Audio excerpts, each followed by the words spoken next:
Hi, welcome to lesson 2 for chapter 2 of A Wrinkle in Time. What I'd like to do first is take a look at the questions that we have with our chapter notes and talk about how to write some of those answers. We've read the answers in our previous lesson to be able to answer these questions. So I want to point out that it's asking you to answer the following questions with ACE answers. You need to answer, cite, and explain. But really what I want you to keep in mind are those step up to writing strategies. Remember that you have this writing strategies packet that we did in our last module, and I want you to refer back to it. Okay, we're going to talk about that in just a minute. Question 1 says to describe the conflict that Meg has in school. What do you think really bothers Meg? Use an occasion position statement to start your answer and use your notes to help you. So we're thinking back, so Meg gets in an argument with one of her teachers, and she gets sent to the principal's office. And you can touch on both parts of those using those details. When you start your answer, though, I want you to think of it like a paragraph. And I want you to go to that number 1 topic sentence strategy of occasion position. So you're going to have a dependent clause that gives your occasion. It may start with one of these starter words. They list off things like after, although, as, before, even though, if, since, unless, and there's a couple more. Look to your packet. At the end of that dependent clause, you'll put a comma and then state your position of what the paragraph or your answer is going to be about. Somewhere in there, you need to touch on the idea of conflict and Meg. So I'm going to give you an example. Let's say, even though Meg acts as though things in school don't bother her, it's clear that she is upset. Not the best answer, but well, it's not terrible. Way to start it. Then I can start to go into describing what the conflict was, who she had a conflict with, what the problems were, and what it is that's really bugging her, and why this ends up becoming a conflict. Be as specific as you can using text details. Let's scroll down to the second one. Second question says, Calvin says, I'm third from the top of 11 kids. I'm a sport. We talked about this in the previous lesson. And Charles Wallace responds, so am I. What do they mean since they are referring to biology instead of baseball? I want to emphasize that I pointed that out while we were reading it yesterday. So even though he jokingly calls Charles Wallace sport, he doesn't mean it in that way. What did that term sport mean? Charles Wallace gave a very specific definition as far as what it meant. When you start this answer, it says to use an and, but, or statement. And I notice all those blanks there because of the goofy statements within there. That is our third strategy. So I skipped over power number statements because I didn't really think that one fit for this answer. We're going to go to the and, but, or. It says use these conjunctions. This is a way to combine 2 complete thoughts without making a run-on. They give you a list of the 6 conjunctions. We'll talk about these more later this year, but these are your boys' fan words: but, and, yet, so, for, and nor. Those words will combine the 2 sentences. You'll have an idea, you'll have a comma, put one of those 3 words, and, but, nor are the most common, and then you'll finish the thought. So my first thought is to start with that word although, like I did in the last one, but I can't start with a dependent clause. I have to have a complete idea. So I might start with Calvin calls Charles Wallace a sport, comma, but he doesn't mean like baseball. And that's basically just restating the question in that information. But then you go on and you give your details and your examples and explanation to give that information. Try to come up with your own, but you can borrow from my ideas as well. Just try not to copy exactly. We'll come to question 3 a little bit later. We mentioned how yesterday we were introduced to Calvin.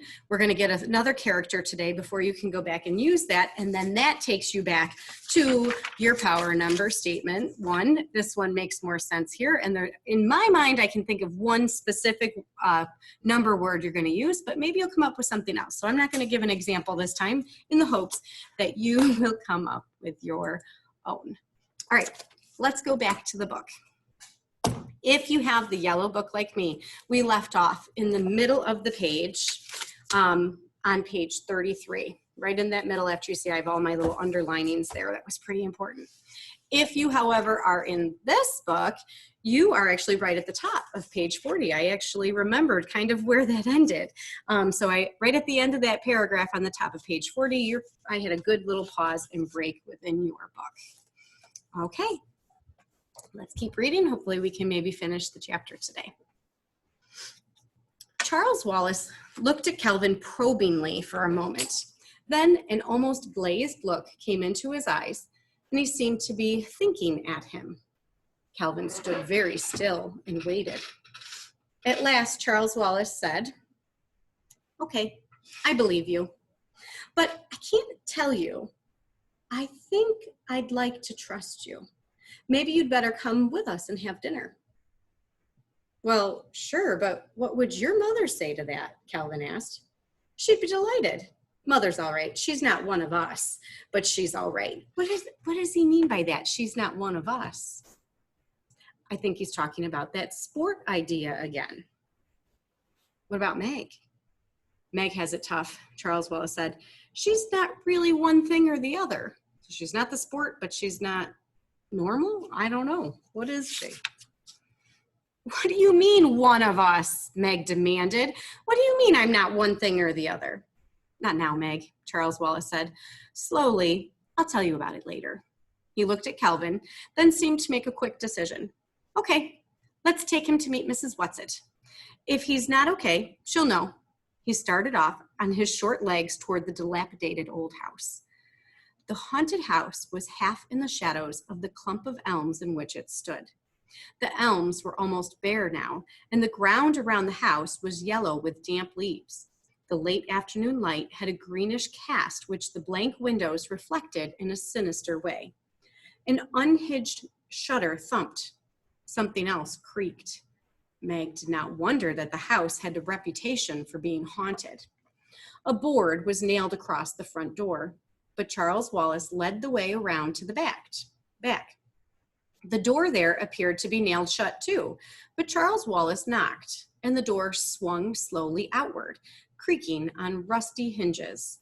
Up in one of the elms, an old black crow gave its raucous cry, and a woodpecker went into a wild rat-a-tat-tat.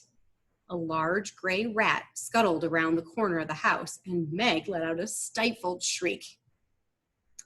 They get a lot of fun out of using all the typical props," Charles Wallace said in a reassuring voice. "Come on, follow me." Kelvin put a strong hand to Meg's elbow, and Fort pressed against her leg. Happiness at their concern was so strong in her that her panic fled, and she followed Charles Wallace into the dark recesses of the house without fear. They entered into a sort of kitchen. There was a huge fireplace with a big black pot hanging over a merry fire. Why had there been no smoke visible from the chimney? Something in the pot was bubbling, and it smelled more like one of Mrs. Murray's chemical messes than something to eat. In a dilapidated Boston rocker sat a plump little woman. She wasn't Mrs. Whatsit, so she must, Meg decided, be one of Mrs. Whatsit's two friends. She wore enormous spectacles. So spectacles are glasses, twice as thick and twice as large as Meg's, and she was sewing busily, with a rapid jabbing stitches on a sheet. Several other sheets lay on the dusty floor. Charles Wallace went up to her. "I really don't think you ought to have taken Mrs. Buncombe's sheets without consulting me," he said, as cross and bossy as only a very small boy can be. "What on earth do you want them for?" The plump little woman beamed at him. "Why, Charlesy, my pet." I'm going to probably say all of this wrong because I don't speak this language. "Les cours à ces raisons que la raison ne cannot point." Okay, go ask Mrs. Edwards the correct pronunciation because I completely slaughtered all of that. French, Pascal. So she's identifying first the language she spoke and then the person who said it. "The heart has its reasons, whereof reason knows nothing." "But that's not appropriate at all," Charles said crossly. Your mother would find it so. A smile seemed to gleam through the roundness of spectacles. I'm not talking about my mother's feelings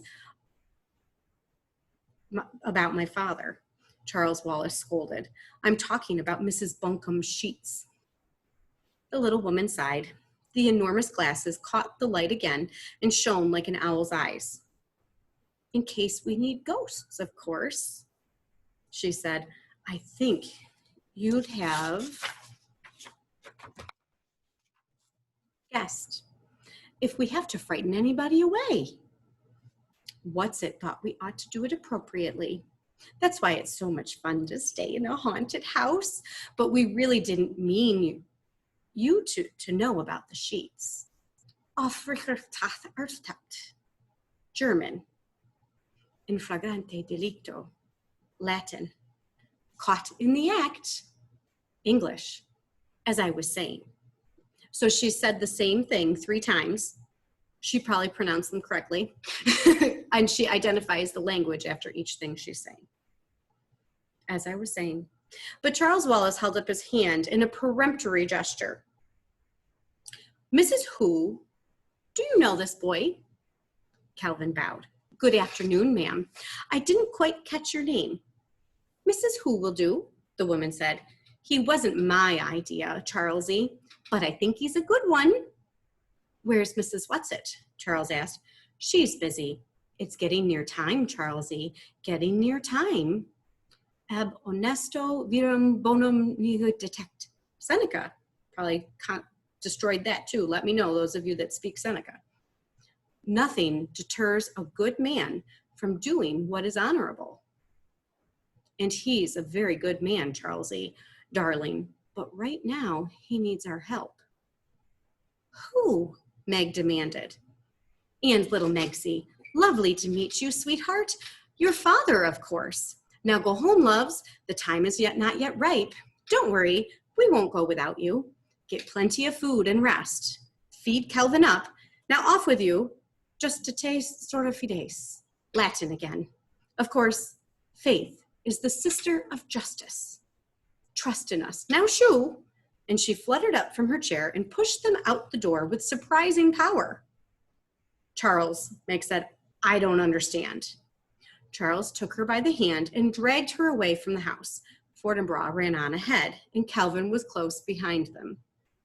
No, he said, I don't either yet. Not quite. I'll tell you what I know as soon as I can. But you saw Fort, didn't you? Not a growl, not a quiver. Just as though there weren't anything strange about it. So, you know it's okay. Look, do me a favor, both of you.